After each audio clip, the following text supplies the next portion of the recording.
Video article, we're going to look at using the 10 question method to create a short story outline. Now this is part one, and there'll be a part two as well. You'll see as we go through this video what we're actually going to do. But before we get started, if you want to get an email with a timestamped overview every time I release a new video, then head over to my website deliberate-practice.com, sign up for my email list. There's other content at the website, plus there's going to be thank you goodies for signing up, email subscriber only goodies. One of those is the text document that I paste into my Claude account, the 10 question story method workflow, so that you can either create it yourself from seeing the questions as we walk through this case study video, or if you sign up for my email list, you'll just get that, and you'll be able to just upload it to any AI that you want, and then use AI as a way of brainstorming, and the AI prompts you. So all the ideas come from you, none comes from the AI. That's a really important distinction to make, and I'll be filming a video, another article in the future about using AI in this manner, which I think is the most powerful way for writers to use AI. Now, a quick overview of the 10 question method. Previous video article, I introduced this method, the 10 question method, to brainstorm short stories. There will be a link to that video at the end of this video. In this video, I'm going to do a live walkthrough of the 10 question method. You'll actually see me typing stuff and getting answers from AI. You'll see it all in a moment. We'll switch to my Claude account. This is, I imagined it would take 25-30 minutes. I think I've already recorded the Claude segment. It's about 40 minutes, so it is quite detailed. To speed it up, if you click on the controls icon, which is like a gear wheel in YouTube, you can speed it up to 1.25, and that will make it go through the process much quicker. But what I'm doing, so the actual typing that I do and record isn't as detailed as I would normally do, because a lot of my thought process you'll see and hear online on the microphone as I'm talking through the answers to the questions and ideas that I've had. And what's really interesting is 2 or 3 ideas come up that came out of nowhere. I had no idea that I might think of those things. They literally came up in the process of recording this video, and this is the beauty of using AI to brainstorm with. It asks you questions, and if those questions are open-ended enough and you have to think about things, you'll come up with the answers from your story brain. Don't ask, and you'll see one of the first things I ask it is to confirm that it knows not to provide any story details, any character details, any plot details, anything like that. All of that stuff is to come from you and not the AI. So let's go over to Claude AI and we'll walk through this together. Okay, here I am in my Claude account. I'm creating a new project. It's called 10 Questions Short Story Overview. Won't put anything in that. I'll press Create Project. Claude will give us a dialog. What I'm going to do is click plus for adding files, add text content, and I'm going to call this 10 story workflow, and then there's the content. I'm going to paste that in. So now this project has got the 10 story workflow in it, or 10 question story workflow rather. And the reason I like to do it like this is what I can do now is I can start a chat about something, and then in the future, if I want to do the same process with another story idea, I can come to this project, start a new chat, and then I'll get a completely new thread for that story idea. So it allows me to keep story ideas delineated and separate from each other. So one of the first things I like to do when I load a workflow is just check various things that I've put into the workflow. So the first one is to check that Claude's read it. So I'm going to just type, just uploaded a workflow.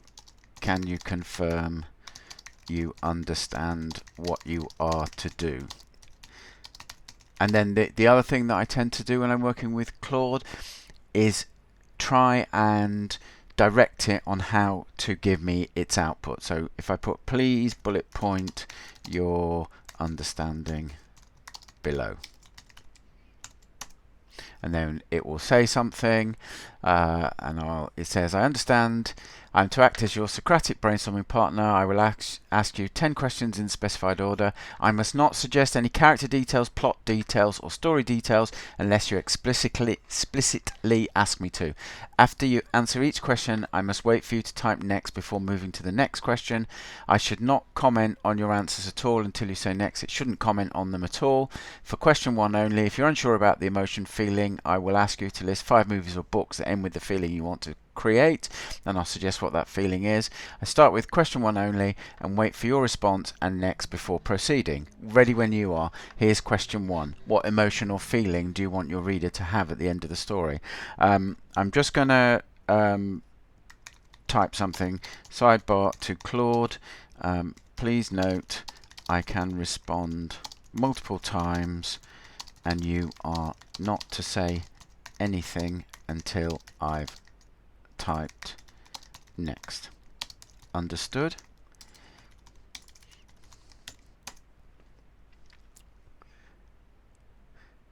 Okay, so that's great. I will remain completely silent and not respond until you type next.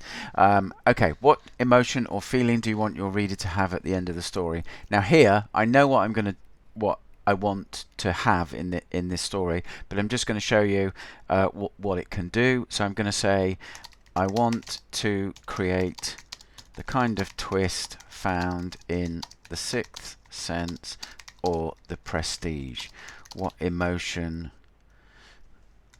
would you say that is? And I'm sorry about the keyboard typing noise. I tried to work out how to delete that and I can't. So it says that emotion would be stunned realization, the feeling of having your entire understanding of the story suddenly and dramatically reframed, combined with the satisfaction of recognizing the clues were all there from the beginning. It's that, oh my god, I need to experience this again with this new knowledge feeling. So that is a great summary. That's exactly what I would like to do, even though this is only a short story, and that's very ambitious. So if I put great, please ask first question. And so the first question will be, should be, what emotional feeling do you want your reader to have at the end of the story? And I'm going to put stunned realization. And the answers I'm going to do in this video article are probably shorter and more concise than I normally would. The whole purpose of doing this and getting Claude to ask you the questions, or AI, whatever AI you use, you don't have to use Claude, is for those questions to stimulate your creative thought processes and you to come out with ideas and come out with answers, and get them all down in a document. And remember I said, and Claude responded, that it's not to come up with story ideas or character ideas or plot ideas. All of this wants to come from you, and the machine is just there to prompt you. So we're turning the tables on AI. We're not prompting the AI, we're getting the AI to prompt us. So I'm going to put stunned realization, as you pointed out, for The Sixth Sense. So it should move into I remain silent until you type next. Okay, so I've typed next. So that's good, because sometimes when you answer, you might answer and hit return and not want it to say anything, and you're still thinking, I didn't expect it to type in brackets. I remain silent and wait for you to type next. This is one of the things about using AI, is you can give it constraints, and those constraints it doesn't perceive them as like a rigid straitjacket. They're more of like guidelines, and sometimes it can move beyond the guidelines that you want it to do. So don't ever be afraid to tell it off and say, no, that's not why I asked, do this. So what kind of scene do you need to write to deliver that emotion? And that's question 2. And I'm just going to put sidebar, please cross-reference all questions with the number from the 10 question sequence, just so we know what question number we're on. So what kind of scene do you need to write to deliver that emotion? So what that question is looking for is, you don't have to have a precise scene in mind. You could say something like, well, I want something to happen where this happens and the audience goes, wow. But I actually do have a scene in mind because I've been waiting to do this video for 36 hours. I thought I had a way of recording sound and leaving my hands free to type, and not using this microphone, the Rode Podcaster microphone. But when I set it up and came to do it, it didn't work. Long story, so I've had to order this. It's a Logitech headset USB mic, which I'm using and leave my hands free. So in that 36 hours, I've had time to think about this. And so I want to create that kind of twist ending. So what I've come up with is an idea where there is a character, female character. She's kind of a burglar. And in my head, I've named her Cat, K-A-T. That's probably a little too obvious, cat for cat burglar, and I'll probably change it. But the scene that's the story is going to drive towards is, and the scene's popped up, and you'll see there are no questions in here about plot points, genre, anything like that. But what you'll find as you start to imagine things is that automatically your story proclivities and propensities will start to as your brain starts working, will start to crop up. So this story for me is like a supernatural thriller, and the first story I read like this was a Clive Barker short story. I forget the name of it. It featured a detective called Harry Damore, and I really like that concept of having what's traditional kind of thriller stroke mystery stroke crime stroke pulp kind of stories, but instead of them being the baddies being or the villains being criminals or whatever, there'll be supernatural elements. And I've always thought that kind of combination, and I don't know what genre you call it, whether it's urban fantasy or dark fantasy or supernatural thriller or supernatural crime. I don't actually care what genre you call it, but I've really thought that's a really great combo of genres that we don't see very much. So this is a supernatural thriller. So we've got Cat, who is the burglar, and what Cat has to do is she gets the end of the story. She gets caught breaking in to what we'd call a wizard or a magician's. Everything's set in kind of like an artifact of contemporary London. And there's this who's not a particularly nice guy. He's some kind of almost like a crime boss, except he has magical powers of various sorts, and he's a person that people don't like to cross because he's vindictive, he's vengeful, and he's very powerful, as well as he's got his army of little henchmen, and he can do magic and blah blah blah blah blah. That's obviously all backstory, but the conclusion of the story is she is caught by him breaking into his most precious vault, where he's got this item stored. Only, and here's where the twist comes in, he catches her, and the item isn't something that he actually can use, but he has the item in his vault, so it can't be used against him. So obviously there are layers and layers of backstory here, and in typical me fashion, the simple story idea I came up with seems to have expanded into like a novella length story. And so he catches her, and he's about to kill her. What he doesn't know, and is the twist that creates this stunned realization feeling, is that she's already broken in on a previous occasion, taken this magical item, and you'll see as we go through the questions why, and she's used it, and she's actually returning it so that he doesn't find it missing and then look for who stole it to wreak vengeance on that person. And so he tries to kill her, not knowing that she's going to put that back in his vault, and so she has it on him, and maybe there could be a prophecy about how this could kill him or whatever. But so basically the magic of this thing then rebounds the magic that he used and kills him. So that's the moment of stunned realization that the audience should have is that she's putting it back in the vault and not taking it out. She's already done that and used it. Obviously, as the story unfolds, things are going to have to be layered in that are clues that the audience will go, or the reader will go, oh, of course, but don't twig the reader to the fact that she's already been in and she's already stolen it before, and now she's putting it back. So that's the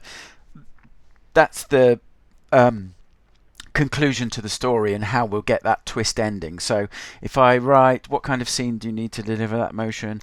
The scene will be, I'll put B, when a burglar is caught returning a supernatural item to a vault where she'd previously stolen it from, and the magician she stole it from tries to kill her with a spell, but she hadn't returned it, and its powers rebound the spell on him. So if I just type that and then type next, it should give us question 3. So who is the main character driving that final scene? So obviously this is our burglar, and the point of these questions is to start taking the character and start fleshing out details on him or her. In this case it's a her, and I put the burglar is called Kat. She is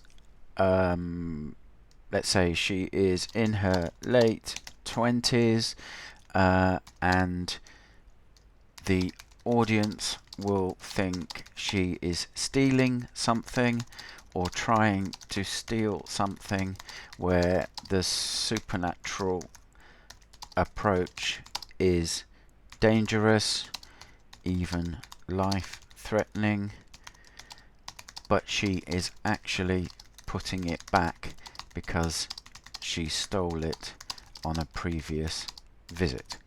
So there we go. So that it says again, I remain silent until you type next. And as I was saying at the start, in normal circumstances, there would be much more, because once you start typing these things, you get more and more ideas, and your story brain will start delivering more ideas to you. And so sometimes, and with typing in AI, sometimes when you press return, it finishes what you're typing and moves on to the next thing. And it doesn't matter how many times that does it, because at the end we can just say to the AI, list each question with all of its answers underneath. So if I click next, we should go on to question 4. So what incident starts the main character on the path to that final scene? Well, the incident will be, and this will be, so the incident for this story will be, she's at the gates to his mansion or at the perimeter of his property, and she's about to break in, and maybe she's with somebody and they say, you know how dangerous this is, blah blah blah. But so she's already committed to putting it back, and whoever she's with can give her that thing and say, take this with you or whatever. So something that the audience doesn't realize is the thing she's already taken, but they will at the end of the story. So the inciting incident will be when her sister gives her something to take into the, we'll call him Dark Wizard for the baddie. I don't have a name for him or anything other than that, but Dark Wizard is just a placeholder, or Dark Wizard crime boss kind of thing, into his house and to put into his supernaturally guarded vault. So that gives us the starting point of the story. Now the actual story itself has started prior to that, because she's been in once already and got out and used the thing, and that will be revealed what what it is and what she wanted it for, and how she got past one of the supernatural wards. And let's just turn the brightness up. For some reason, that's going down. So that will be the inciting incident. So why does the main character choose that path? So what's happened is, so Kat has already stolen the supernatural MacGuffin, and I've already said some things about what I think it is. It's something that the evil mob boss, supernatural mob boss, can't use, but has in his vault, so it can't be used against him. And she's already stolen it, and she wants to return it because if he finds it's missing, she's worried that he'll use his magic to discover that it was her who took it, and he'll come after her. I've already said he's vengeful and vindictive, so she's already stolen the supernatural MacGuffin, and now she's trying to return it without being discovered to prevent future discovery. And when her sister is at the gates or wherever she's going to entry into the house, she can say something like, are you sure you really need to do this, or something like that. We can layer in these little pieces of dialogue and pieces of thought for her, so that when we get to the end of the story and she explains to the supernatural mob boss, I think I might call him SMB from now on, easier to type, she can explain the nuances that we've not picked up because they've been woven into the story and disguised. So that's why she's on this path, because she wants to avoid him, the SMB, finding that she's stolen his thing from his place, which was supposedly impregnable, and taken it away to use it, even though it was used for something very nothing threatening to the supernatural mob boss, but he will assume that she's given it to his enemies or something like that, and he will come after her. So that's what's put her on the path which will be this story. So I'm also going to type next, and then we click return. So again, these answers are short, and they would be much more like the explanations I'm giving you, but I don't want to type all that out because it will make this video super long. I don't want it to be super long. So what does the main character want in the opening incident? Inciting incident. So what she actually wants is she wants to return the supernatural object to the vault without being discovered. She wants to return it because if a supernatural mob boss discovers it's missing, he will use his magic to find out who it was, and he's a vindictive person who would come after her. Okay, and then we can type next there. So that gives us what she actually wants. What does she actually need? What's the deeper issue? So the reason she stole the thing in the first place, so it's all to do with love of family, life, etc. So the reason this thing was stolen in the first place was her sister's daughter was diagnosed with leukemia, and the diagnosis was bad, and she consulted somebody, like somebody supernatural, someone she knows, because she does bits and pieces of these supernatural thefts. Remember, she's a cat burglar in inverted commas, as a placeholder. And so the first time she stole it was she stole it so that she could take it to her sister and it could be used on her sister's daughter to cure her. But for this part of the story, and we don't see that part of the story, that would make, you could run a story like that where she's having to do this thing that's considered impossible because she wants to save her niece's life. That's all understandable stuff. But the story's very linear, and once she's got the thing and she's cured her sister's daughter, the story's over. And you could write a good story doing that, but I think having to then put the thing back and getting caught while putting it back is a much more interesting story, and that twist should really be something that comes out of left field for the audience. They should be worrying, they should have got some empathy about Kat, because we'll go into her thoughts and she'll say something about she was hoping that her niece was getting better and blah blah blah blah blah, and so the audience will think it's something to do with that, and then when she's caught they'll be scared, and then when the wizard or the SMB tries to kill her with magic and it rebounds on him, then we get the twist and they go wow, and then we find out as the SMB is dying, he's like trying to understand it and she can explain it to him, and then she explains it to him but also to the audience as well, and then that gives a twist on everything that we've seen. But all the clues, if I get this right, and it's quite an ambitious story, should be layered into what's gone in. So her need in this story is she needs to return it. It's similar to a want, and sometimes needs and want in short stories are the same, because you don't have the space to develop the nuance in a short story that you do in a novel. So her needs are, so Kat needs, I don't know why I pressed 2, and now it's 21. 1. Hooray.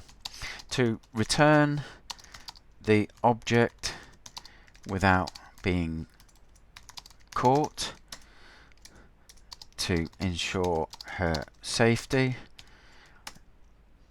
2. And that's probably her main need for this story, because she wants to be, and she wants to remain undetected by the SMB. She doesn't want to fall foul of him because he's feared in the underground kind of community, and it will have layers. So you'll have your normal kind of crime boss underground, and then you'll have an adjacent, if you imagine like a Venn diagram, there's a middle meeting ground where the supernatural world meets the real world, and Kat's involved in that, and she wants to remain undetected by him so that she isn't chased and pursued by him, and then beyond that her needs are to get back to her sister and help with her niece's recuperation, and we can tie some reason why Kat has a special bond with her niece. Maybe they've got the same name or something like that. There's perhaps something that we can be thrown into the story as she's going through the trials and tribulations of the story, to make that bond between the two of them stronger, and to give a greater rationale to what she's done and why she's done it, when we, the audience, actually find out that it's not just the first time she's gone through this process, it's the second. So we'll go with that at the moment. So I'll just type next. Okay, so question 8. Who or what is the primary obstacle between the opening incident and the final scene? So that's the SMB, and while I was waiting for the microphone to arrive so I could film this, I was thinking of scenes and stuff like that, and I'll probably do another video where I take what's been developed in this workflow and apply it to, I've got a workflow with story models, Damon Knight's different types of story models, although I have a good idea what this story is, and also the 5-point hero's journey, to actually try and go from this, which is like an overview of the story, tells us about the characters, tells us some of the things they're going to go through, and actually puts it into an outline that we could write a story from in more detail. So that'll be another video, but the SMB is the primary obstacle, and there'll be two. So there will be two kinds of obstacles. So the property that she's breaking into has got two layers of security. The first layer is human, so it's guard dogs, CCTV, that kind of thing, and she got through that simply enough the previous time, and she'll have some magic things she can deploy to help her. I've not got it worked out, and I don't know how much of this will actually do, because the interesting level of obstacle is the second layer of obstacle.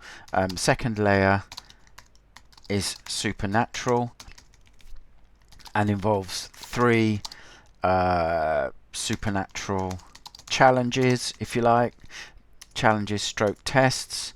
Now one of these, and the SMB thinks he's been super clever, one of the challenges, and probably the last one, you can only get past if you don't want the object for yourself, because that will rule out, the SMB thinks that will rule out, because it's such a powerful object for some people, in terms of maybe having it there extends life, it'll have some kind of power like that, extends life, heals things, but if you want it, so he set up a supernatural thing where if you want it for yourself, you won't be able to get past, and you'll be killed or maimed or whatever.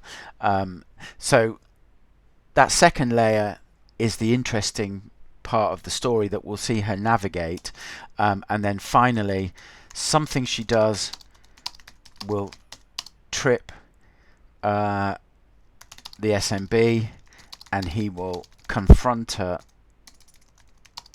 in the vault before she can put the object back in it. So he provides the forces of antagonism, he is the obstacle, and it's layered. So you've got human stroke normal kinds of guard things, CCTV, guard dogs, security guards who patrol the premises, and then the second layer is supernatural with 3 tests, and then finally something will happen that alerts him and she will confront him. So that's our different levels of obstacles. I didn't type next, but it's good that it tells us that. What is the one thing that must change for the character to reach the final scene? Now, in this story, there's no character growth for Kat as such, other than she's already, with the previous theft and going through the final supernatural obstacle, to get through that she has to not want the object, and in this case she actually wants to get rid of the object for that. And what we could put in here is the one thing that has to change is, so she's seen what it does for her niece and how it makes her niece better, and it's only human if she think, and maybe her sister at that point, and these are all ideas that are occurring to me as I'm talking to you and typing stuff. And maybe her sister says, you look much younger and that scar on your face has cleared up, and maybe there's that natural temptation, what happens if I keep this? And so the thing that has to then change is she has to rid herself of the temptation of the object, so that she doesn't want it. So that's a really cool little plot point, I think, that we need to get in. So the one thing that has to change is she has to be prepared to give the object up. And maybe there's the magic of the SMB calls up a guardian who's connected to the object, and the guardian says to her, to get past me you have to give it up. That means that scar that's cleared up has to come back, blah blah blah blah blah, and she has to be prepared to do that. So she has to be prepared to give the object up, give up the changes it made to her, made her younger, cleared up scars, maybe she's got an old injury that stopped hurting, something like that, etc.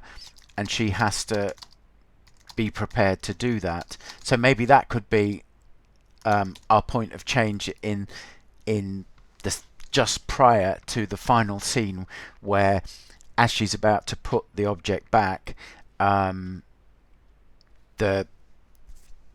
SMB turns up and we have the final confrontation. So that could be quite a cool scene as well. And this idea of the guardian called from the something connected to the object, totally new to me, literally just came out just in brainstorming and talking.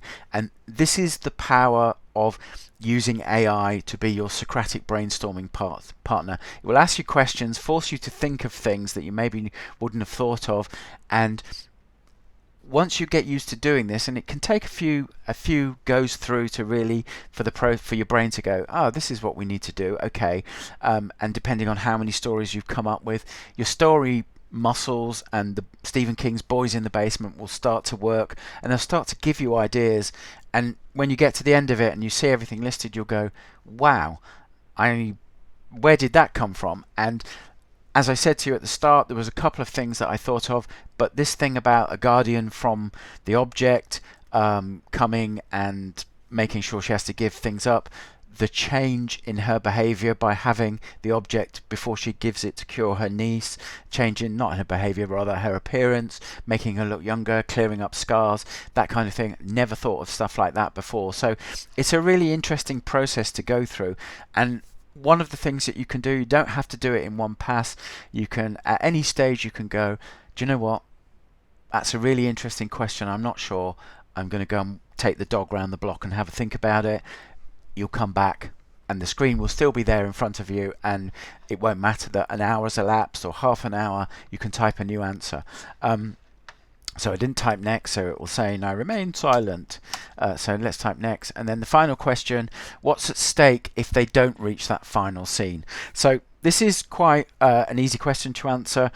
Sometimes this can be hard, but if they don't get to the final scene, so it's not they, it's Cat. If Cat doesn't get to the final scene, maybe one option is, one path before her is she runs off with the object and doesn't return it, thinking she can survive it. So if that happens, then we would worry for her, because maybe that's showing that the object might be possessing her or making her do things that don't fit her moral compass. The temptation is too much for her. So that's one possibility. And then the other thing is, if she doesn't get to put the object back, then the SMB will find out, and there will be nowhere for her to hide. So that's really the stakes for her, is there's two things that she needs to, there's two different poles she needs to try and avoid. One is the temptation of the object, which this is totally new. I had no idea before typing these things and talking through ideas for this video, no idea that would happen. So that's new. And then the other thing she has to negotiate is to put the object back so that the the villain here on this side of the equation won't look to find out who's stolen it and come after them. So even if she went on this side and took the object and ran off with it, then she still triggers this side, so she's got both things happening. So she's got this narrow path to walk, and that's the stake. If she doesn't reach that final scene, that final putting the object back in the supernatural vault, she doesn't if she doesn't make it to that point, her life it won't be the same, because she'll have given into temptation of the object, plus SMB will be after her, and so she has to walk that final narrow pathway, get the thing back, and then leave without him finding out, except something she's done has triggered that, and then she has a final confrontation with the SMB. So if I type next here, we'll see what the workflow says. You have now solid foundation, compelling twist gesture, blah blah blah blah blah, and it says you're ready to start further. So what you can then do is, can you reprint in one document all of the questions and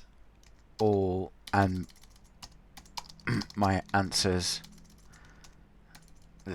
can't spell, answers to each of the questions. Now, as I said, I've talked through a lot of stuff that I didn't put down, which normally I would just be putting down, so I'd get a big document, but what it will probably do is create either a document or an artifact.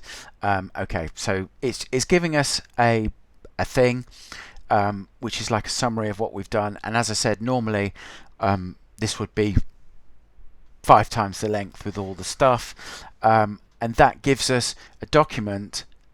And then what I can do is I can take this document, and this gives me like an overview, but I've got ideas of plot points, as you've heard, and I'll take it to a different workflow that I've got, where I can confirm the story type, confirm I'm meeting all of the requirements of that story type, and then also then I'll attach it to a 5-step hero's journey and see if we can flesh this out and actually create the outline of the story in a little bit more detail. But that will be another video, follow-up video to this, because otherwise this video will be too long. So that's kind of walking through how the 10 question story workflow works, and I'll go back to my regular style of presentation just to close this video out. Okay, hope you enjoyed that. To complete this case study, in part 2 in the next video, I'm going to take all of the material that I've just developed and structure it more. And the way I'm going to do that is by using another workflow that details, or has built into it, details of story types, Damon Knight's 5 principal story types that I use for short stories: revelation, explanation, solution, etc., and also story models. And the story model that I'm thinking of for this one is the 5-step hero's journey, although until I start playing with it in a little bit more detail, I won't know for sure that that's the right one, but my gut feeling is that that is the right one. So we'll find out in the next case study. At this point, I don't actually know. What I'm hoping to come out with in the next case study video, or come up with rather, end up with, is a detailed outline of all the stuff that we just talked about in this video, but put into a plot outline, so we've got a clear path for the character from inciting incident right through to the confrontation with the supernatural mob boss, and hopefully he'll have a better name than supernatural mob boss, and what happens at that confrontation, and then how Kat walks away from the story. Hopefully that will all be set us up, and then I can actually go and write it. That would be really cool, because it feels like quite a detailed, nuanced story, and it's quite ambitious, so it will be an interesting challenge for me to actually go and write it from that outline. If you want more content, more stuff like this, if you're an aspiring fiction writer, beginner fiction writer, and putting a resource together for people like you, the URL's there. There'll be a link to the description in the video as well, so you can find it by clicking on that link. It's called the Writing Vault. Go and check that out and see if that makes or if that's of interest to you. If you've got any questions on that or anything that we've covered in this video, you can email me at paul@deliberate-practice.com, and that's probably the easiest way and most efficient way to get to me. Now that I'm in the 70s in terms of videos on my YouTube channel, it gets hard to find comments on different videos. So do email me. Hope you've enjoyed that. I've really enjoyed walking through this process, and I'm looking forward to part 2 and seeing how detailed the story gets and how the outline fits together, and see if I can come up with a working outline that I can then go on and build out this story, although it is feeling more like a novella than a short story. But hey, if that's what it is, that's what it is. Anyway, I'll catch you in the next video. Thank you for your time with this video today.